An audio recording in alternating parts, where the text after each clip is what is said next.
भाई सब लोग शांत हो जाइए, शांत हो जाए, सब लोग शांति बना के रखें।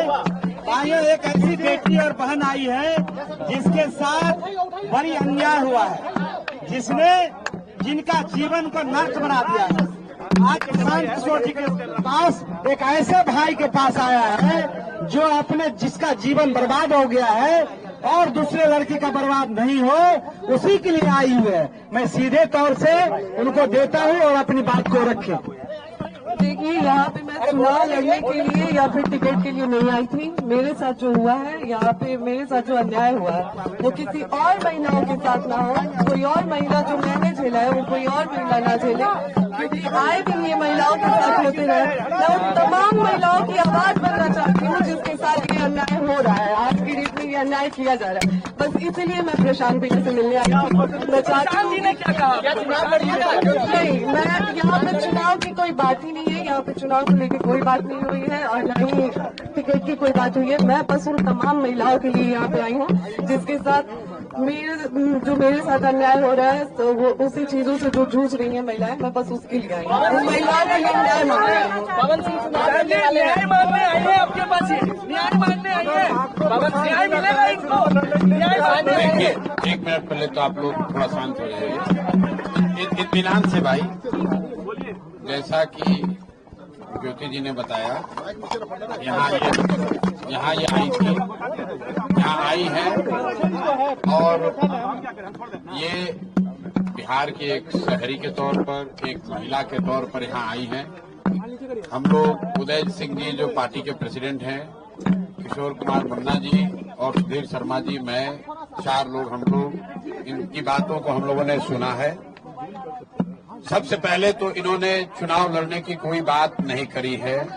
चुनाव लड़ना, टिकट पाना, मुझे ऐसा जो बातचीत से लगा ये उनका उद्देश्य नहीं है और उसको लेकर कोई बातचीत नहीं हो रही है।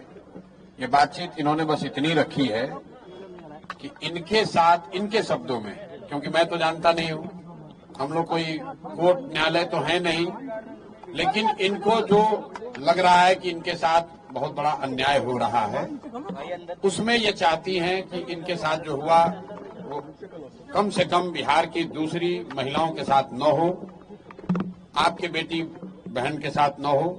ये चाहती हैं कि जनसुराज से इनको मदद मिले, जनसुराज इनके साथ खड़ा हो। तो एक मिनट रुकिए, मैंने इनको आश्वस्त किया है कि जो आपका पारिवारिक मामला है, वो चाहे किसी का पारिवारिक मामला हो, उसमें जनसुराज या प्रशांत किशोर की ना भूमिका कभी थी ना कभी आगे हो सकती है। लेकिन अगर आपको सुरक्षा को लेकर या लोकतांत्रिक जो मूल्य हैं, जिसमें हर नागरिक को, हर शहरी को अपनी बात कहने का अधिकार है, उसके लिए आपको डरने की जरूरत नहीं है। आपको या आपके साथियों को अगर कोई डर लग रहा है तो आप बिल्कुल जानिए कि जनसुराज पूरी तरीके से आपके साथ खड़ा रहेगा। आप अपनी लड़ाई लड़िए, न्यायपूर्ण तरीके से लड़िए, आपस में आरोप प्रत्यारोप से नहीं होगा। आप न्यायपूर्ण तरीके से अपनी लड़ाई लड़िए, जो बात आपकी सही है उसके साथ हम लोग खड़े रहेंगे। आपको कोई डराए नहीं, कोई बुलडोज न करे, उसके लिए हम लोग इनके साथ खड़े हैं। सोशल साइट पे लोग पवन सिंह तो आपके अच्छे व्यक्तिगत संबंध है। लेकिन फिर वही बात, ये बात अपनी कहने आई थी। पवन सिंह जी भी हमारे मित्र ही है, पवन सिंह जी भी हमारे मित्र हैं। बिल्कुल पहले भी बात हुई है, आज नहीं हुई है। मैं पवन सिंह जी भी हमारे मित्र हैं। भाई हम क्यों, हमारा देखिए, उनका जो पारिवारिक मामला है उस पर हम कुछ नहीं बोल सकते। नहीं, हम पंचायत करते हैं। उनकी पत्नी अगर यहाँ आई है तो मेरी ये सोशल रिस्पॉन्सिबिलिटी है, सामाजिक रिस्पॉन्सिबिलिटी है कि पवन सिंह जी की पत्नी अगर यहाँ आई है तो मैं उनसे मिलूं, उनकी बात मैंने सुनी। इन्होंने ऐसी कोई बात कही नहीं, इन्होंने कुछ मेरे से मांगा नहीं। इन्होंने सिर्फ इतना कहा कि अगर आपके बहन के तौर पर मेरे साथ अन्याय हो रहा है तो आप हमारे साथ खड़े हैं। तो मैंने इनको ये कहा है कि अगर आपके साथ कोई ज्यादती हुई है या हो रही है तो आपके साथ पूरी ताकत से हम लोग खड़े रहेंगे।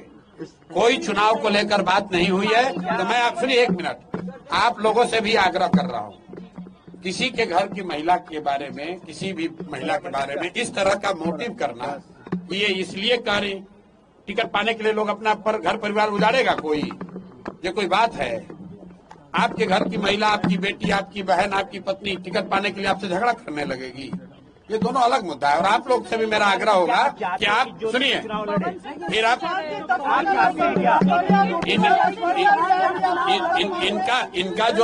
इनका जो मसला है वो चुनाव के समय नहीं शुरू हुआ है, वो पिछले 2-3 साल से जो इन्होंने बताया, पिछले 2-3 साल का मसला है। प्रताप जी की पत्नी को मेरे भाई, अगर चुनाव लड़ने का मन इन्होंने बना लिया है तो वो उनका निर्णय है, वो जनसुराज का निर्णय नहीं है। और जनसुराज का निर्णय टिकट जो है वो प्रशांत किशोर खड़े होकर नहीं बांटते, उसकी एक प्रक्रिया है। मेरे पास ये आई हैं, बिहार की कोई महिला आ सकती है जिसको लगता है कि उसको मेरे से कुछ मदद मिल सकती है, वो आ सकती है, तो ये भी आई हैं। तेज प्रताप की पत्नी को न्याय दीजिएगा भैया। बिल्कुल। अगर कोई भी महिला, बिहार की कोई भी महिला या कोई भी शहरी, कोई भी पुरुष, अगर उसको लगता है कि हमारे पास आने से, हमारे सामने बात रखने से उसको कुछ मदद मिल सकती है, तो हम सुनने के लिए बैठे हुए यहाँ पर। उनके क्या लगा अन्याय हुआ है? अब हम भाई कोई ज्योति सिंह क्या बताइए आपको? आपको बताई होगी ना? क्या समझते हो? आपने भी कहा था कि पवन सिंह अगर वाइफ के रूप में मुझे स्वीकार करेंगे तो मैं चुनाव नहीं लड़ूंगा, ये आपका स्टेटमेंट था। जी, यहाँ पे मैं बस फिलहाल इसलिए आई थी कि मैं आए दिनों देख रही हूँ कि बहुत सारी महिलाओं के साथ जो मेरे साथ हो रही है, बहुत सारी महिलाओं के साथ हो रही है। तो मैं बस इतना चाहती हूँ अभी फिलहाल, मैंने यहाँ पे आके प्रशांत भैया से ना चुनाव की बात की है, ना ही टिकट की बात की है। मैं यहाँ पे बस अभी इसलिए आई थी कि भैया आए दिन महिलाओं के साथ जो मेरे साथ हो रहा है, मेरा तो सब कुछ बर्बाद हो गया। अब मेरा आज की डेट में मेरे पास कुछ नहीं बचा है, लेकिन और जो मेरे साथ हुआ वो किसी और महिला के साथ ना हो। चुनाव आरा से लड़ेंगे ना, लड़ेंगे चुनाव की बातचीत नहीं। Thank you.